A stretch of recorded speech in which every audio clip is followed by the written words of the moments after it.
Professor Acácio, passando aqui para mais uma aula que tem como objetivo os vestibulares do Ceará, do Brasil, do mundo e o nosso Pro-ENEM. Meus queridos, o assunto de hoje é isomeria ótica. O assunto isomeria ótica é visto por muito como um assunto relativamente difícil, mas na realidade, se você prestar atenção a todos os conceitos que vamos passar aqui e a explicação, podem ter certeza de que se tornará um assunto bastante fácil. A primeira coisa que temos que observar, pessoal, é o que significa compostos oticamente ativos. A primeira coisa que tenho que dizer para vocês é o seguinte, é que a atividade ótica decorre da assimetria molecular. Claro que todos vocês têm ideia do que seja um objeto assimétrico. Se nós pegarmos, por exemplo, uma folha de papel, nós podemos dobrar esta folha de papel ao meio, onde uma parte vai sobrepor a outra. O que é que significa isso? Que a folha de papel é um objeto simétrico. Então veja bem, as moléculas assimétricas, elas apresentam atividade ótica. Daí o conceito que a isomeria ótica é um dos tipos de isomeria espacial e está associado ao comportamento das substâncias quando estas são submetidas a um feixe de luz polarizado, em que as ondas vibram em um só sentido. Bom, a luz polarizada, portanto, é aquele feixe de luz em que as ondas vibram num só sentido. Lembrando que a luz natural, ela não tem um plano de vibração definido. Quando você acende a lâmpada do seu quarto, por exemplo, o quarto todo fica claro. Por quê? Porque a luz se propaga em todos os sentidos, não é isso? Todas as direções, todos os sentidos, para cima, para baixo, de lado, diagonal, etc. Porém, a luz polarizada, ela tem um raio de propagação definido, não é isso? E é a partir daí que a gente começa a estudar a atividade ótica. Lembrando que a luz polarizada é obtida quando a luz natural, que é não polarizada, claro, as ondas apresentam infinitos planos de vibração, atravessa um polarizador. O polarizador mais usado na prática é o prisma de Nicol, que é constituído por dois cristais de calcita, colocados com bálsamo do Canadá. Mas veja bem, podemos então classificar as substâncias que são atravessadas pela luz polarizada em duas categorias. Na realidade, nós temos as substâncias oticamente inativas, que são aquelas que não desviam o plano de vibração da luz polarizada, nem para a direita e nem para a esquerda. Já as substâncias oticamente ativas são aquelas que desviam o plano da luz polarizada para a direita ou para a esquerda. Aquela substância que consegue desviar o plano de vibração da luz polarizada para a direita recebe o nome de destrógeno, e aquela que desvia para a esquerda recebe o nome de levógeno. Esse destrógeno pode ser representado pela letra D, seguida de um sinal positivo ou só o sinal positivo. Já o levógeno pode ser representado pela letra L, seguido de um sinal negativo, ou apenas o L, ou apenas o sinal negativo. Portanto, pessoal, substâncias oticamente ativas são aquelas que desviam o plano de vibração da luz polarizada para a direita ou para a esquerda. Mas, como é que nós podemos observar isso na prática? Podemos determinar o desvio da luz polarizada por meio de um experimento, ou de experimentos, claro, utilizando um aparelho chamado polarímetro. Aparelho polarímetro, visto aí um esquema dele na figura abaixo. Lembrando que esse polarímetro, esse modelo aí, seria um modelo bastante antigo, né? Mas ele é constituído de uma luz natural. Você está vendo que essa luz, ela emite seus raios luminosos em toda direção, não tem um raio de propagação definido, então a propagação é infinita, não é isso? Porém, quando esta luz atravessa o prisma, chamada prisma que nós descrevemos lá no iniciozinho, essa luz agora passa a ter um plano de vibração definido, como nós podemos observar nessa figura aqui. O observador, portanto, vai observar a seguinte situação. O polarímetro tem a fonte de luz, o polarizador, um tubo contendo a substância que você quer observar, se é oticamente ativo ou não, e o observador em si. Claro que esse observador, então, ficará através de um orifício, vendo se a luz desvia para a direita, no caso seria o destrógeno, ou se a luz desvia para a esquerda, que no caso é o levógeno. Ou, se a luz simplesmente atravessar, então significa dizer que a substância é oticamente inativa. Então, reforce essa ideia.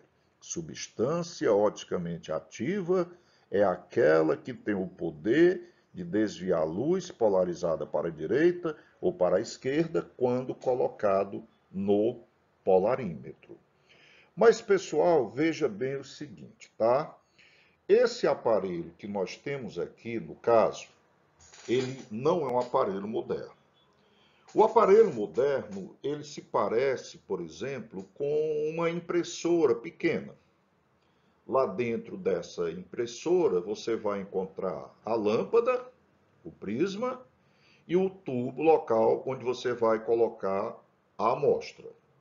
Então, o que que acontece? Você vai liga, coloca a amostra dentro do tubo, liga o polarímetro e através de um display você fica observando se aparecem valores positivos ou valores negativos. Se aparecer o valor, por exemplo, mais 15, quer dizer que a luz está sendo desviada com ângulo de 15 graus para a direita, então a substância é chamada de destrógeno. Se aparecer, por exemplo, o valor menos 15, é porque a substância está desviando a luz para a esquerda, então ela é chamada de levógeno. Mas vamos supor que no display apareça o valor 000, então quer dizer que a substância não tem atividade óptica, ou seja, que aquela substância apresenta plano de simetria ou eixo de simetria, como vocês queiram. Lembrando a vocês que as substâncias assimétricas, pessoal, elas se comportam como objetos assimétricos.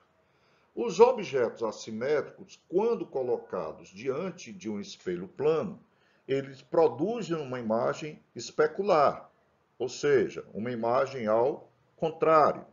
Se você colocar sua mão direita na frente do espelho, que vai aparecer como imagem é a esquerda.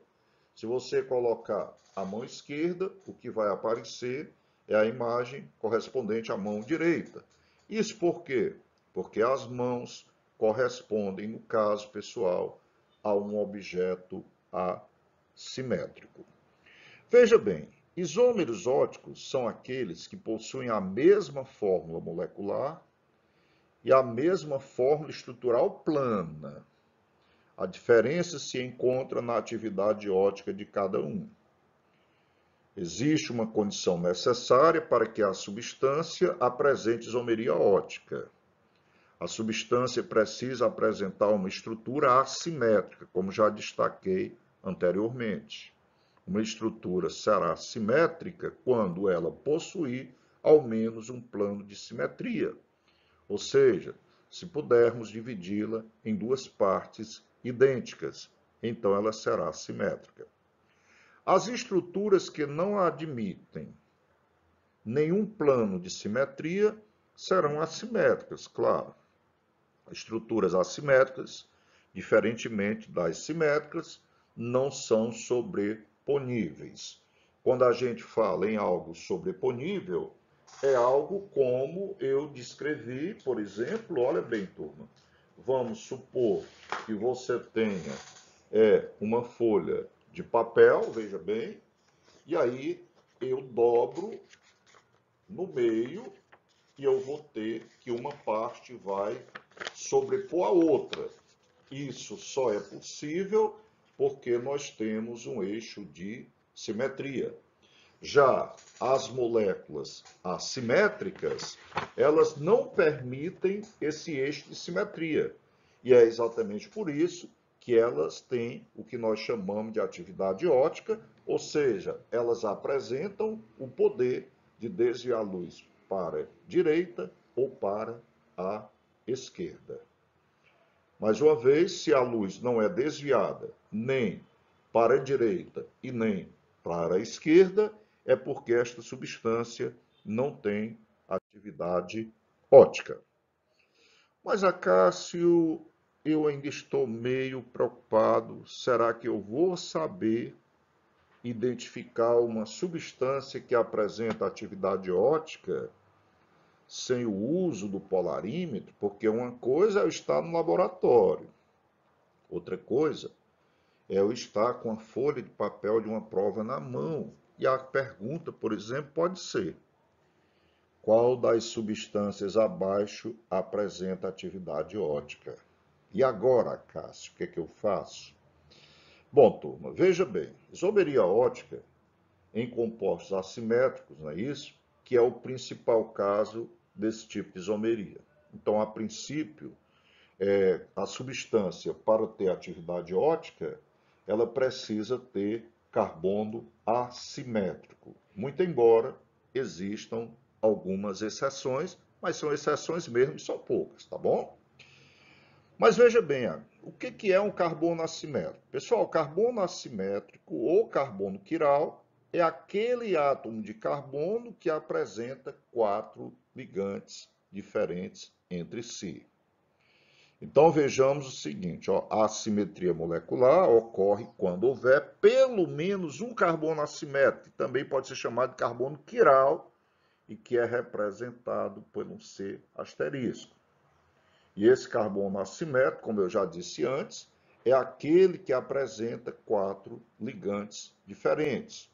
Como, por exemplo, pode ter o hidrogênio, o metil, o etil, o propil, etc. Ou outros grupos, no caso, não é isso? Tudo isso se resume nesta representação aqui. Observe que esse átomo de carbono está ligado a A, B, D e E. Mas é necessário que os 4 sejam totalmente diferentes entre si. Então, moléculas que apresentam pelo menos um carbono assimétrico, elas podem sim apresentar atividade óptica. Ou melhor, se ela só tiver um carbono assimétrico, ela sempre terá atividade óptica. Eu disse que poderá, por quê? Porque em algum caso eu posso ter o carbono assimétrico, e aí é uma exceção, eu posso ter 2 carbonos assimétricos, mas seriam carbonos assimétricos iguais, e aí a substância não teria atividade óptica, porque a molécula iria admitir um eixo de simetria. Nesse caso, seria chamado de mesocomposto, que é algo que nós vamos estudar mais adiante. Pessoal, observe então esta substância, tá? Nesse composto, que é o ácido lático, muito conhecido, ácido 2-hidroxipropanoico, mais conhecido como ácido lático, se você observar direitinho, nós temos que esse átomo de carbono, ele apresenta o grupo metila, o grupo hidroxila, o átomo de hidrogênio e a carboxila. Então, metil é diferente de hidroxila, que é diferente de carboxila, que é diferente de hidrogênio. Neste caso, esse carbono é assimétrico. E ele sendo assimétrico, pessoal, esta substância apresentará atividade óptica, ou seja, poderá desviar a luz para a direita, poderá não. Com certeza desviará a luz para a direita, destrógeno, e a luz para a esquerda. Vejamos a sua representação espacial. Essa aqui é a representação espacial para o ácido 2-hidroxipropanoico. Todo objeto assimétrico, quando colocado diante de um espelho plano, pessoal, ele produz uma imagem especular, como eu disse no início dessa aula. Se eu colocar a minha mão direita na frente do espelho, o que é que vai aparecer do outro lado? A mão esquerda, e vice-versa. Então, observe esta molécula que tem um carbono assimétrico, que corresponde ao ácido lático. Aqui no caso, representando o espelho plano, e aqui no caso seria a sua imagem. Então, observe que isto aqui é exatamente o inverso dessa estrutura. Por que isso, acaso? Porque a molécula é assimétrica. Essa ilustração é uma tentativa de mostrar para você que está assistindo a aula de que se eu pudesse, veja bem, se eu pudesse colocar uma molécula assimétrica diante de um espelho plano, nós iríamos vê-la desta maneira aqui. Mas isso tem um outro objetivo. É dizer para você que, na prática, existem duas moléculas do ácido lático. Existe o ácido D-lático, ou destrógeno lático, e existe o ácido L-lático, ou levógeno lático. Então, veja bem, aqui é o espelho, que é o objeto, e aí, no caso, esse aqui, se desviar a luz para a direita, corresponde ao ácido lático destrógeno, ácido D-lático, né, como eu falei, e a sua imagem especular corresponde ao ácido lático levógeno, ou ácido L-lático. Então, na prática, como é que fica isso, meus queridos? Na prática, o que nós vamos ter é o seguinte: todas as moléculas que possuem um carbono quiral, elas vão apresentar dois isômeros ópticos. Um que é chamado de estrógeno, que é o que desvia a luz para a direita, e o outro que é chamado de levógeno, que é aquele que desvia a luz para a esquerda. E é importante observar, pessoal, que não dá para você saber quem é o destrógeno e quem é o levógeno através de uma imagem. Só é possível no polarímetro. Mas, se a questão lhe informar que esse é o destrógeno, esse aqui será o levógeno e vice-versa. Veja bem, então, o seguinte, olha, o ácido D-lático e o ácido L-lático são química e fisicamente idênticos, porém são fisiologicamente diferentes. Eles provocam o mesmo desvio angular da luz polarizada, mas em sentidos opostos. Isto é, um dos isômeros desvia de mais alfa e o outro de menos alfa. Um dos isômeros será denominado antípoda ótico, ou enantiômero, ou enantiomorfo, ou um do outro. Bom, o que está sendo dito aí? Está sendo dito aí o seguinte, que o par, repare bem, o par que contém o destrógeno e o levógeno, esse par recebe o nome de enantiômero, par de enantiômeros, ou enantiomorfos, ou antípodas óticos, que isso quer dizer o quê? Que um é a imagem especular do outro. Ok? Mas alguém está me perguntando o seguinte: Acácio, e se eu misturar partes iguais do destrógeno e do levógeno?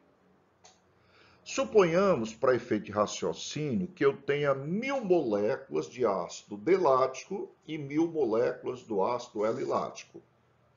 Peguei um recipiente, eles estão em recipiente separado. Um frasco tem o ácido D-lático, o outro tem o ácido L-lático. Peguei, então, um terceiro recipiente, aí eu vou fazer o seguinte, eu vou botar 500 moléculas do ácido D-lático num recipiente, nesse recipiente, que é o terceiro recipiente, e 500 moléculas do ácido L-lático no mesmo recipiente. Aí eu vou ter 500 destrógenas e 500 levógenas. Aí, pessoal, nós formamos uma mistura que é chamada de mistura racêmica ou racemato. Essa mistura racêmica, ela não vai mais desviar a luz, nem para a direita e nem para a esquerda. Lembrando que isso não é um novo composto, é apenas uma mistura. E por que ela não vai desviar a luz nem para a direita e nem para a esquerda, Cássio? Ora, pessoal, se eu tenho uma desviando para a direita e uma desviando para a esquerda, uma anula a outra. E aí a atividade óptica deixa de existir. Portanto, para o ácido lático existe o ácido D-lático, o ácido L-lático e a possibilidade de uma mistura racêmica. A mistura racêmica, o que é por definição? Olha bem, a mistura em quantidades iguais dos isômeros destrógeno e levógeno resulta em uma mistura racêmica, também chamada racêmico ou racêmico. É uma mistura opticamente inativa, não causando desvio no plano de vibração da luz polarizada. Isso ocorre porque o desvio gerado pelo levógeno é compensado ou anulado pelo desvio gerado pelo destrógeno e vice-versa, pessoal. Portanto, mistura racêmica, ela é oticamente inativa e a gente diz que é oticamente inativa por compensação externa, compensação externa, porque enquanto um está desviando a luz para a direita, o outro está desviando a luz para a esquerda e eles terminam se anulando, não é isso? Como nós acabamos de colocar isso para vocês. Muito bem. Abaixo nós temos, pessoal, exemplos de moléculas que apresentam um carbono quiral, sendo, portanto, representada por um par de antípodas óticos, ou seja, por um par de enantiômeros. Então, no caso aqui, essa molécula, você observa que esse carbono não pode ser assimétrico, porque tem ligantes iguais. Esse carbono não pode ser assimétrico, porque tem ligantes iguais, H e H. Mas esse carbono aqui é assimétrico, por quê? Porque eu tenho o metil, a hidroxila, o H e toda essa parte daqui para cá. Mas aí, a pessoa pode dizer o seguinte, acaso do outro lado tem um carbono. Mas o que conta não é só o carbono, pessoal. Conta também o que está ligado a esse carbono, ok? Então, na prática, quer dizer que eu tenho metil, hidroxila, hidrogênio e toda essa parte aqui que corresponde a um grupo. Então, só tenho um carbono assimétrico. Nesse outro exemplo, eu tenho o CH3, que é o metil, o NH2, que é o grupo amino, o hidrogênio e toda essa parte que está para o lado direito. Então, esse carbono é um carbono quiral. Este carbono aqui é assimétrico porque tem um metil, tem um metil, pessoal, tá certo? Aí eu tenho, na realidade, aqui o etil, eu tenho o etenil, são três ligantes, no caso, diferentes, mas aí isso representa uma pegadinha, por quê? Porque esse composto aqui, pessoal, olha bem, turma, ele não é assimétrico e, consequentemente, pessoal, ele não vai ter atividade óptica. A Cássia, ele não é assimétrico, por quê? Olha, turma, bem direitinho aqui. Esse carbono tem o metil e, novamente, o metil. Então, a molécula, para ser assimétrica, pessoal, ela não pode ter ligantes iguais. Todos os ligantes precisam ser diferentes entre si. E nesse caso eu tenho, observe novamente, metil e metil, que são ligantes iguais, embora esses dois sejam diferentes. Cuidado porque esse é o etil, esse é o etenil, eles não são iguais. Esse aqui é saturado, enquanto que esse aqui é insaturado, meus amigos.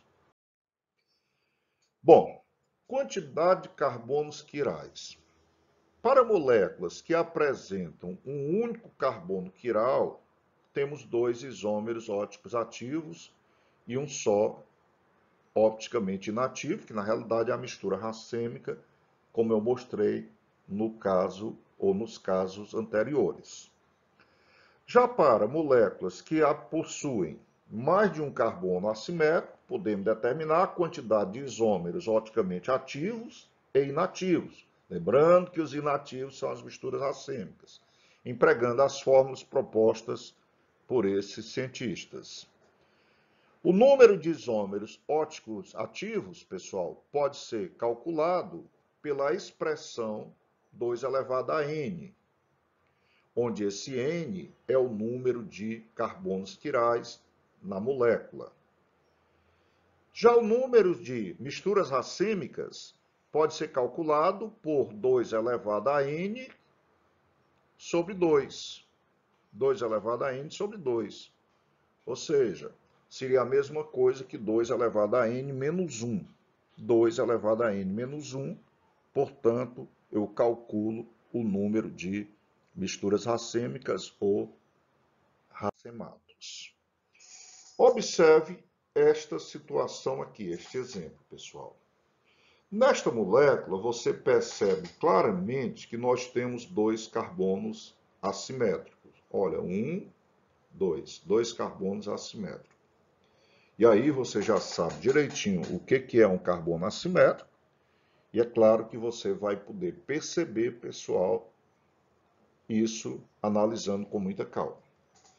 Se eu quero saber quantos isômeros óticos ativos nós temos nesta substância, então a primeira coisa é saber quantos carbonos assimétricos eu tenho. Caso N. N é o número de carbonos assimétricos, N é igual a 2. Esta molécula, portanto, ela possui 2 carbonos assimétricos. Acácio, como é que eu faço para calcular o número de isômeros óticos ativos? É 2 elevado a N, pessoal. Que no caso vai ser 2 elevado ao quadrado, que é 4. Ora, quando eu digo que o composto possui 4 isômeros óticos ativos, eu estou dizendo, meus queridos, que eu tenho 2 isômeros que desviam a luz para a direita e 2 isômeros que desviam a luz para a esquerda. 2 para a direita e 2 para a esquerda, que dá um total de 4 isômeros óticos ativos, no caso. Agora, se eu quiser calcular o número de misturas racêmicas, eu vou ter que fazer 2 elevado a N sobre 2. Lembrando que aqui é 2 elevado a N, pessoal. Tá certo? Muito bem. E aqui, no caso, nós teríamos, ou ainda, no caso, 2 elevado a N menos 1, que vai ficar 2 ao quadrado, não é verdade, pessoal? 2 ao quadrado. E, no caso, nós vamos ter a possibilidade de 2 misturas racêmicas ou simplesmente aquilo que nós chamamos de racematos. Racematos.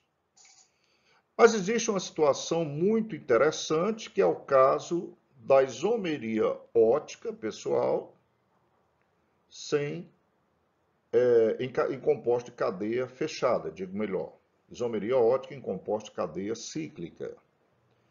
Para observar esta situação, observe no caso, como exemplo, 1,2 de cloro ciclopropano. 1,2 de cloro ciclopropano. Veja que, se traçarmos um plano de simetria no centro da molécula, o isômero trans será assimétrico, ou seja, não tem eixo de simetria. Já o isômero cis é uma molécula simétrica. Daí, meus amigos, o que é que vocês podem concluir? Que a forma trans é oticamente ativa e a forma cis é inativa. Um teste para que você possa concluir esse raciocínio. Experimente dobrar essa molécula bem no meio. Se eu tento dobrá-la ao meio, uma parte não sobrepõe a outra. Você vai ver que o cloro vai sobrepor o hidrogênio, mas aqui desse lado o cloro vai sobrepor o cloro e o hidrogênio vai sobrepor o outro hidrogênio. Isso quer dizer, pessoal, que tanto aqui, aliás, nós não temos eixo de simetria, portanto a molécula é assimétrica, e aqui nós temos eixo de simetria e a molécula é simétrica. Esta desvia a luz polarizada, enquanto que essa não desvia a luz polarizada, meus amigos. Assim sendo, temos que isômero cis não possui cadeia assimétrica, ele não desvia o plano de luz polarizada, sendo opticamente inativo. Já o isômero trans é opticamente ativo, aparecendo na forma levógeno, destrógeno, e ainda temos, no caso, meus queridos, uma mistura racêmica. A nossa aula de hoje foi este assunto, pessoal, isomeria óptica. Espero que vocês tenham conseguido captar toda a nossa explicação e fica uma dica. Caso você tenha deixado de entender alguma parte, volta o vídeo, veja, logicamente, outra vez, e aí você conseguirá entender. Tá ok? Bom, um forte abraço e não esqueça que em 2020 vai rolar uma química. Um abraço a todos, pessoal.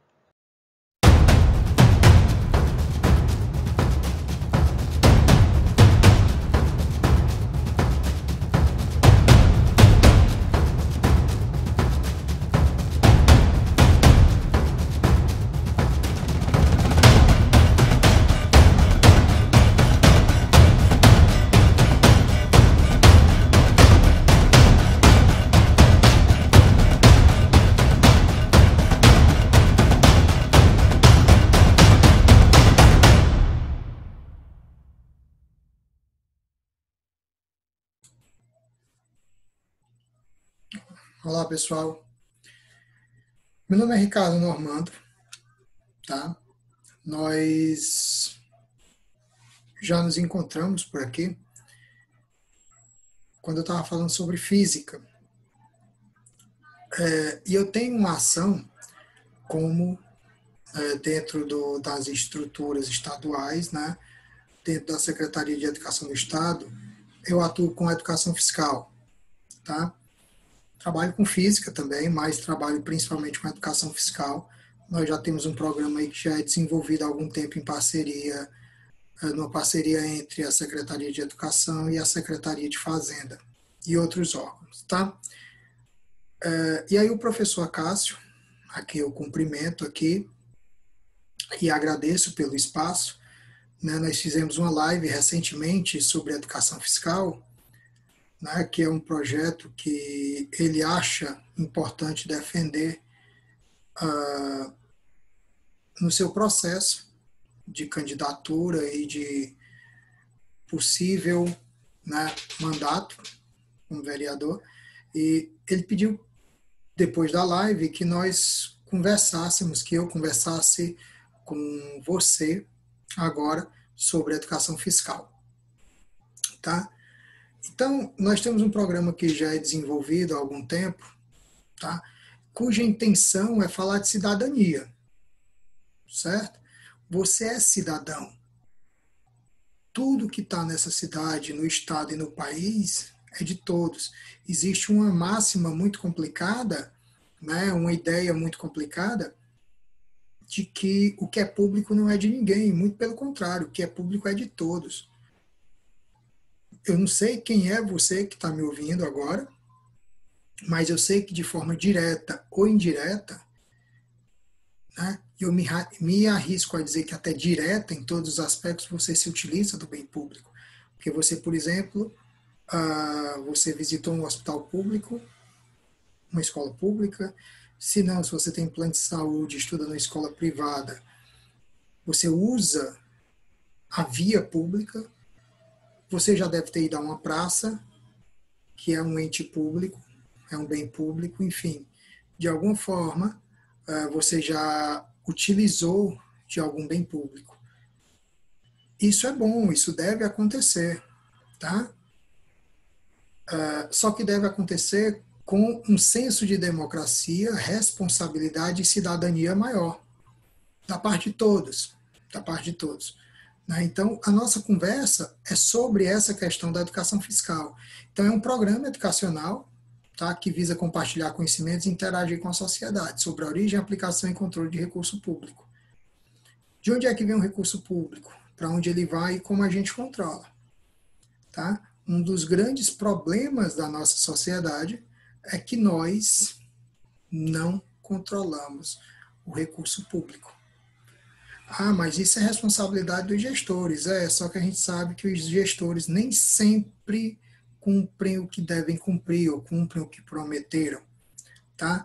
Então, é importante, dado o momento em que a gente está tendo essa conversa, que você observe em quem você vai depositar sua confiança, porque voto é uma questão de confiança, mas depois que fizer isso, cobrar dele, acompanhar, entender quais são as tarefas de cada um, né, e cobrar deles, tá?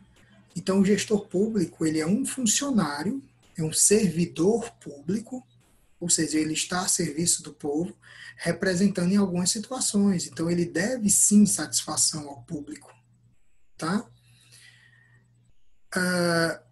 E ele é responsável por um orçamento público. Ou ele ajuda a elaborar, ou ele é uma das partes que executa, mas de alguma forma ele tem que zelar por esse orçamento público.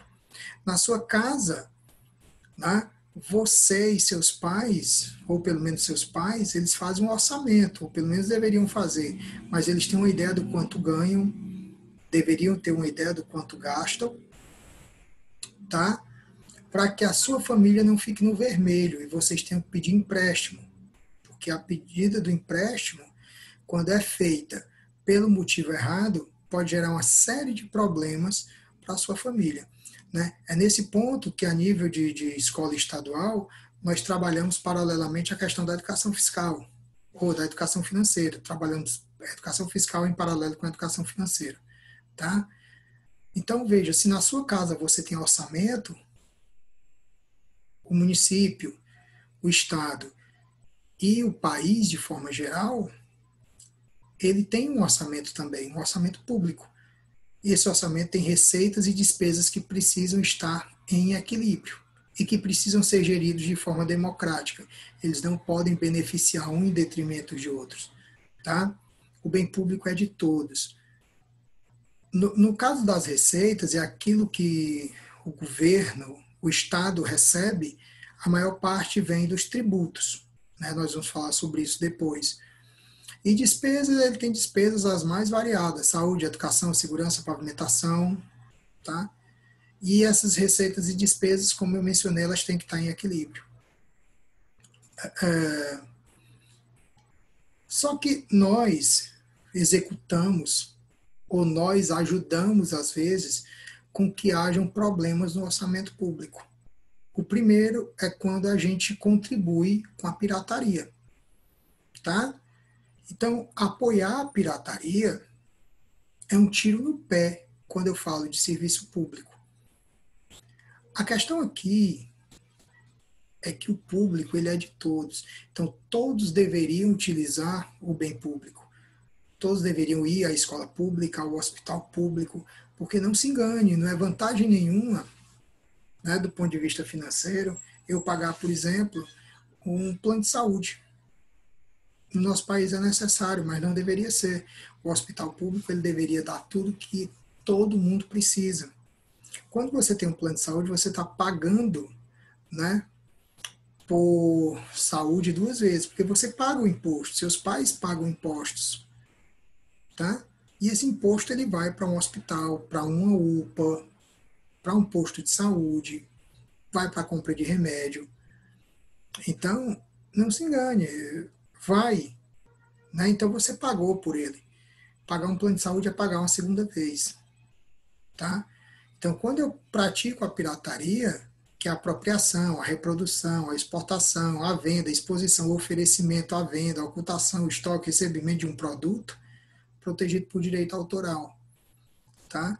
Então, quando você vai no local e compra um tênis, por exemplo, que não é original, você diz, ah, mas é mais barato.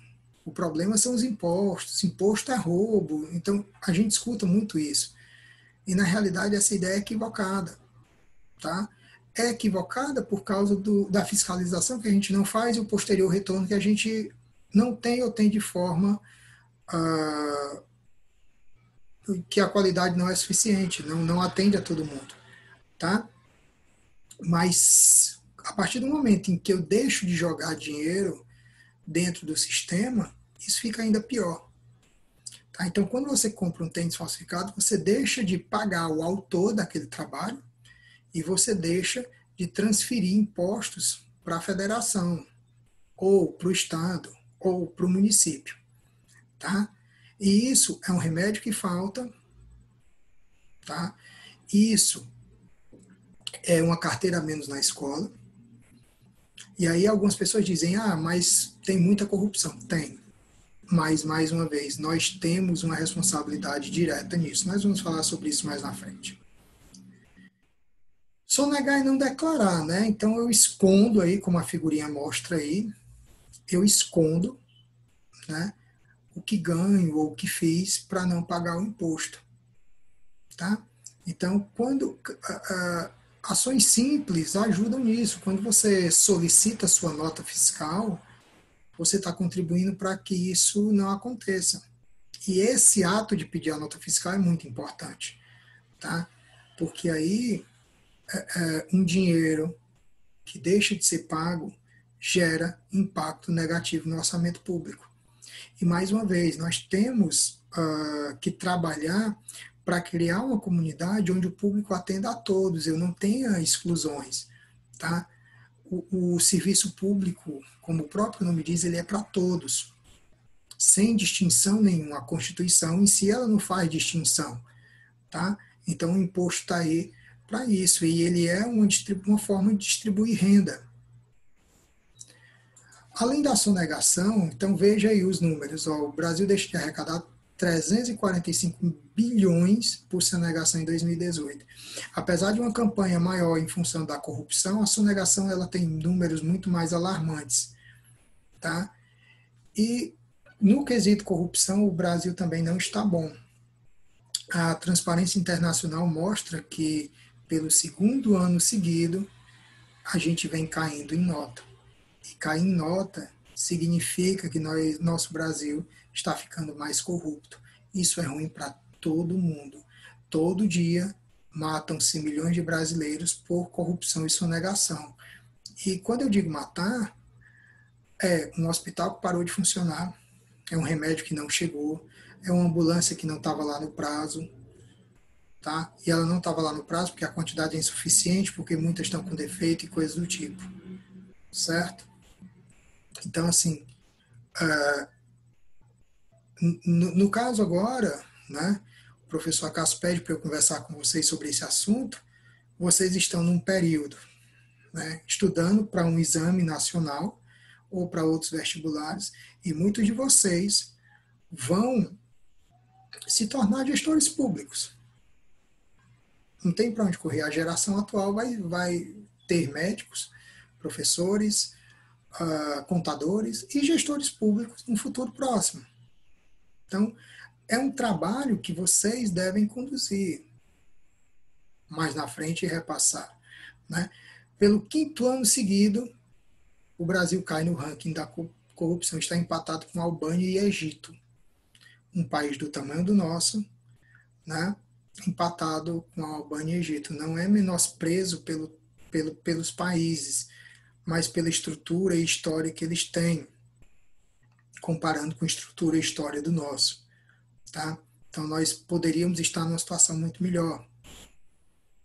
Quem é que vai contribuir com isso? Vocês. Tá? Então, aquelas pessoas que estão saindo do serviço público, elas estão deixando uma herança que, dependendo de quem está saindo, não é tão boa, né? Porque nós estamos falando de corrupção, de sonegação, de questões do tipo, e vão entrar novos gestores públicos. Mas vamos ter também novos cidadãos que precisam cobrar dos gestores públicos. Tá? Cobrar coisas como, por exemplo, a ineficiência na gestão. Nós temos muitas vezes pessoas em cargos que são incompetentes para aqueles cargos. Às vezes não é nem culpa delas, elas foram indicadas ali por algum motivo, e aí foge ao escopo da nossa conversa, tá? Mas por algum motivo elas foram indicadas para aquele cargo e elas não têm domínio do que fazem, tá? Se você for procurar nas notícias de jornal, você vai ver uma série de problemas no que diz respeito à ineficiência da gestão. A gestão pública é como uma empresa, ela tem que dar lucro.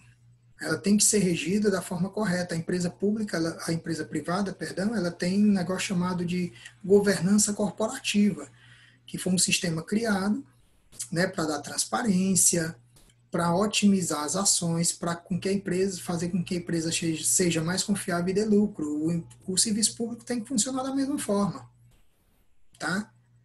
E aí eu tenho que ter pessoas competentes naquele campo. Então, quando você for avaliar algumas questões, for cobrar algumas questões no que diz respeito a gestores públicos, veja essa questão também. Ele é competente para fazer aquilo que ele está fazendo? Tá? Além de não cobrarmos, muitas vezes nós destruímos patrimônio público. Tá? Então, uma cadeira que eu quebro, um muro que é pichado de um órgão público, né? Dentro de um hospital público, uma cama que é quebrada, tudo isso, tá, faz com que eu tenha impacto negativo no orçamento. É dinheiro que sai, que não deveria ter saído. Né? Nós acompanhamos casos em escolas públicas de destruição de patrimônio, né, de depredação, tá? E depois que a disciplina é levada, os estudantes eles passam a ter um senso maior. Tá? Isso não vale só para os estudantes, vale para qualquer um. Cidadania é questão para qualquer um. Muita gente acha que política é uma coisa e cidadania é outra, e não é. É a mesma coisa. Você tem que exercer o seu papel de cidadão. Quando você sabe de onde é que vem o dinheiro do Estado, que vem do suor do seu pai também, da sua mãe, ou de quem quer que banque as suas contas, você começa a se preocupar um pouco mais.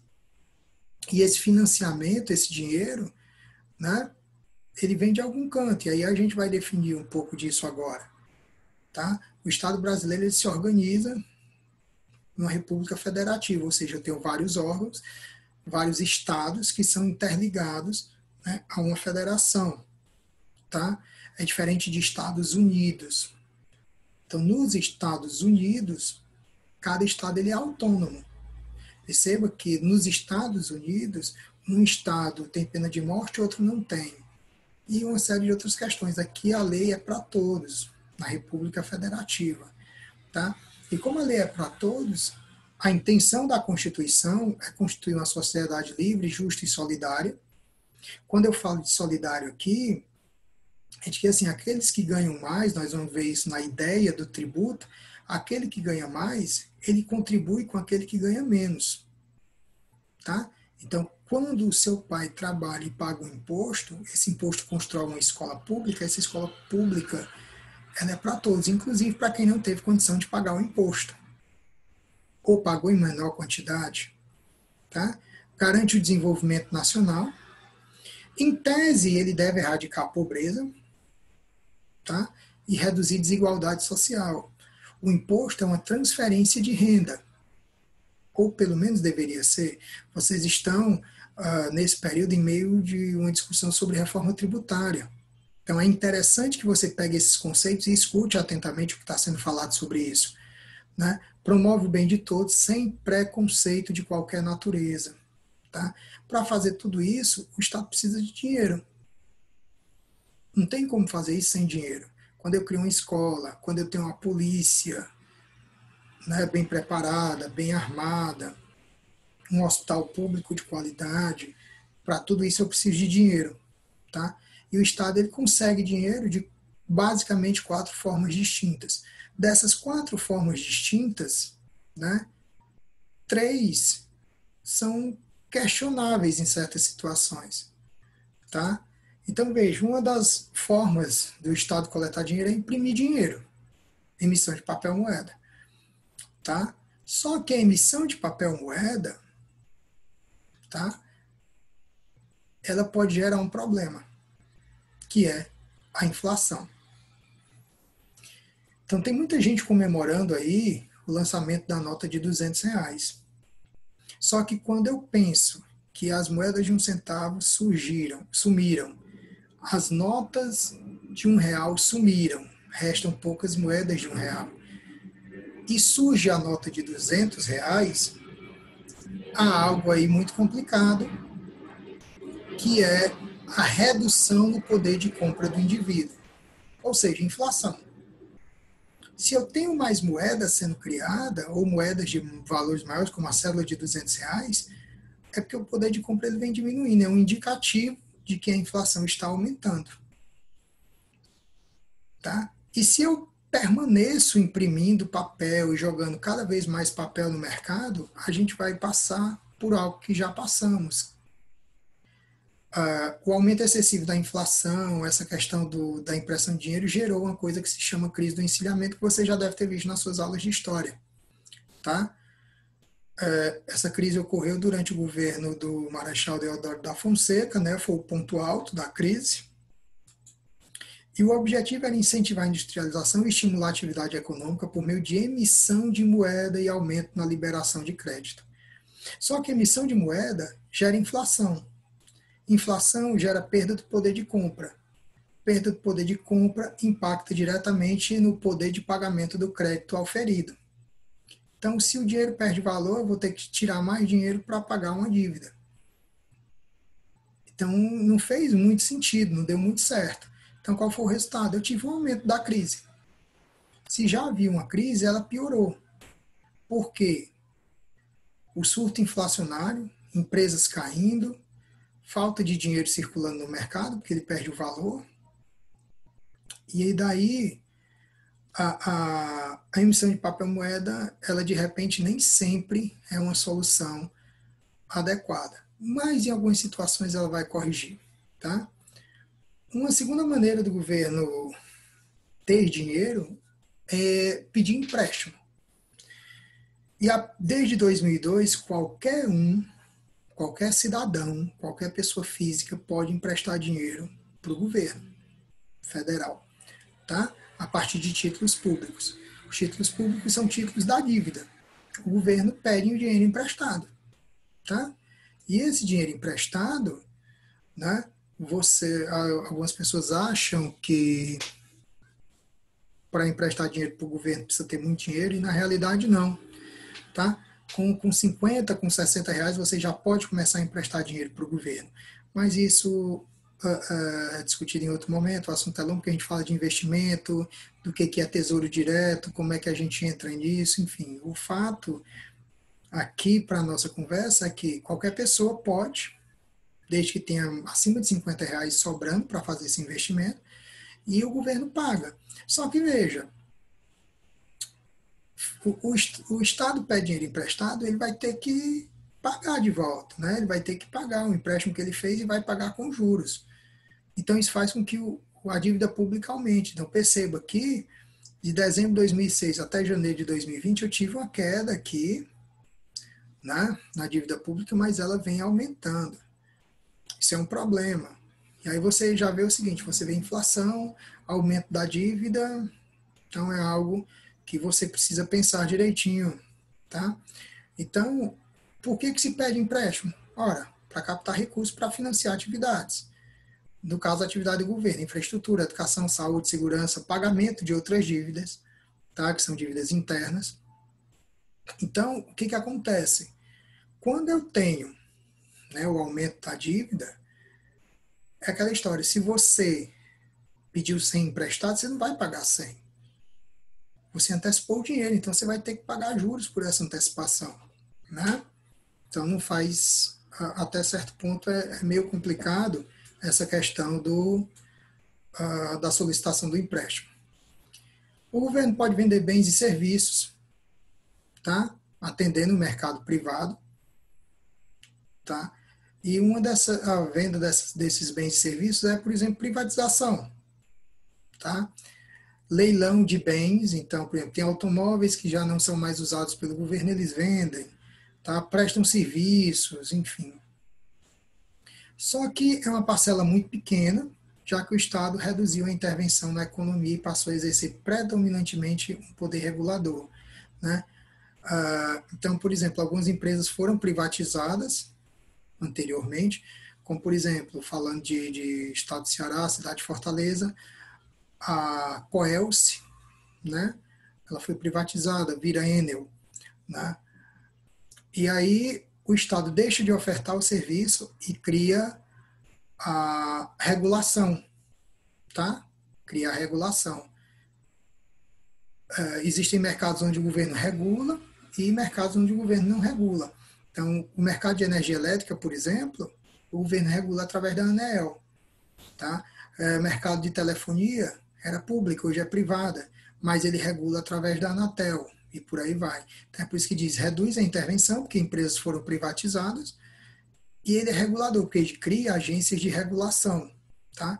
O Estado, essa questão de bens e serviços também está ligada à participação em empresas, como a Petrobras, certo? E, finalmente, os tributos, tá? Os tributos são os impostos, as taxas e as contribuições de melhoria, certo? Impostos, taxas e contribuições de melhoria. Então, o que é um tributo? A gente colocou aqui a definição técnica de tributo e uma tradução, tá? Que a linguagem técnica nem sempre é muito clara para todo mundo. Então, tributo é toda prestação pecuniária e compulsória, ou seja, é obrigatório você pagar, tá? Então, por exemplo, a IPVA, todo mundo que tem carro com menos de 15 anos, no caso do estado do Ceará, ele é obrigado a pagar o IPVA, tá? Então, quando eu falo de prestação compulsória e pecuniária, é de pagamento obrigatório, em moeda ou cujo valor nela se possa exprimir, ou seja, em dinheiro, ou em qualquer outra forma que se converta em dinheiro, cartão de crédito, cheque, débito em conta, há uma modalidade mais moderna que são as criptomoedas, enfim. Então, quando eu falo em moeda ou cujo valor nela se possa exprimir, é em dinheiro, em cartão, em coisa do tipo, que não constitua sanção ou ato ilícito, ou seja, que seja regulado por lei. Você não pode, o governo não pode chegar e dizer, olha, nós vamos criar hoje um imposto sobre a respiração, por exemplo. Não faz sentido, porque não tem nenhuma lei que regulamente isso, tá? Então, precisa haver uma lei. Então, no caso do IPVA, do IPTU, do Imposto de Renda, tudo isso tem lei que vincula, tá? Então, instituída em lei e cobrada mediante atividade administrativa plenamente vinculada, ou seja, não se admite discricionariedade, ou seja, não é escolha, tá? Todo carro, todo veículo, com menos de 15 anos, ele paga IPVA. O dono, o proprietário paga IPVA, né? Então, não existe essa exceção, não existe aí, esse paga, esse não paga. A lei mandou, tem que pagar, tá? Carros com mais de 15 anos, veículos com mais de 15 anos não pagam IPVA, tá? Então, tem que ser estritamente como a lei manda. E essa questão do imposto, né, ela começa a ser estudada ainda no início do século XVIII, tá? Por esse cidadão francês, Juan Robert Jacques Turgot, certo? E aí o que acontece? Para ele, os impostos têm que ser justos e eficientes. Quando a gente fala de ser justo, é que eles devem incidir sobre quem pode pagar mais. Incide mais em quem paga mais, tá? Então, pessoas que têm mais dinheiro devem pagar mais imposto em detrimento daqueles que têm menos dinheiro. Pessoas que têm mesma condição devem pagar na mesma proporção, tá? E quem mais precisa, ou seja, quem menos pode pagar, é quem mais se beneficia. Então, pessoas que estão em situação de vulnerabilidade financeira ou até vulnerabilidade social são os que mais se beneficiam ou deveriam se beneficiar com os impostos, tá? Eles devem ser cobrados com eficiência, ou seja, obedecendo a esses princípios aqui que eu acabei de citar.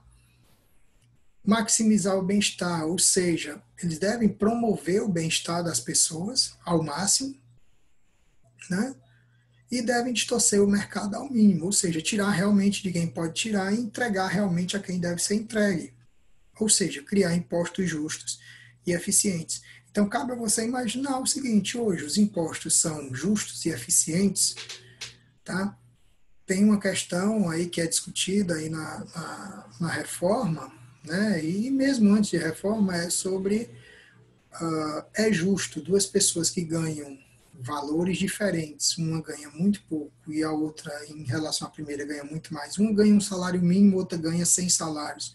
Quando eles compram o mesmo quilo de arroz, eles pagam o mesmo imposto. Isso é justo? Né? Isso é o que se chama de regressividade dos impostos. Tá? Então, como o Brasil tributa muito sobre consumo, o consumo, né, ligado à figura, por exemplo, do ICMS, ele é regressivo. Então, ele acaba penalizando muito quem ganha pouco. Então, até que ponto essa justiça fiscal está acontecendo? Tá? E nós temos tributos diretos e indiretos, IPTU, Imposto de Renda, IPVA, tá? Eles vêm um boleto e você sabe quanto está pagando por ele. Recentemente foi instituída uma lei onde os tributos indiretos você também tem que saber quanto está pagando, mas eles são embutidos nos preços de produtos e serviços. Então, quando você vai na sua conta lá da Enel, você vê que tem impostos lá e você vê o valor desses impostos. Quando você compra uma camisa, quando você compra um sorvete, quando você paga uma passagem de ônibus, de táxi, do que quer que seja, tem impostos indiretos interferindo ali. Então, não sei quem você é, mas sei que você paga imposto. Pouco ou muito você paga imposto. E é nosso dever fazer com que esses impostos eles sejam fiscalizados. Vocês têm o portal da transparência. É absurdo, mas tem muita gente que não conhece o portal da transparência. É importante que vocês conheçam e acompanhem. Tá? Isso foi apenas um pequeno vislumbre da grandeza do assunto. Né? Nós, em virtude de algumas questões de tempo, eu precisei sintetizar muita coisa, mas que, se você observou, já deu para você ter uma noção, né, do seu papel enquanto cidadão e da sua responsabilidade em situações como, por exemplo, a do voto. Tá? Então, eu agradeço aqui o espaço ao professor Acácio, né, que vem fomentando esse tipo de discussão e, como eu disse, essa conversa, né, essa ideia de conversar com vocês sobre esse assunto surgiu na live. Vocês podem consultar o canal dele no Instagram e ver essa live completa. Tá? Um forte abraço e até um próximo encontro.